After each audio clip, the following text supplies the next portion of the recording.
Hola, bienvenida a tu biblioteca digital, donde podrás disponer de miles de ebooks en tan solo 3 clics. Para disfrutar de tu biblioteca digital, lo primero, lógate con tu usuario y contraseña para tener una experiencia completa y personalizada.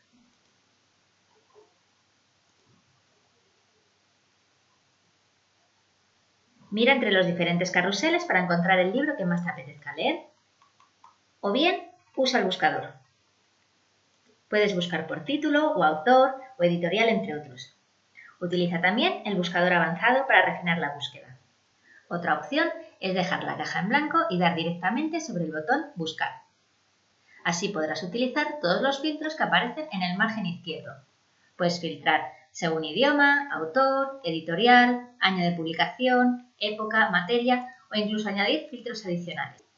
Añade el filtro que desees y elimínalo simplemente haciendo clic en la X. Una vez has seleccionado el título que quieres leer, haz clic sobre él.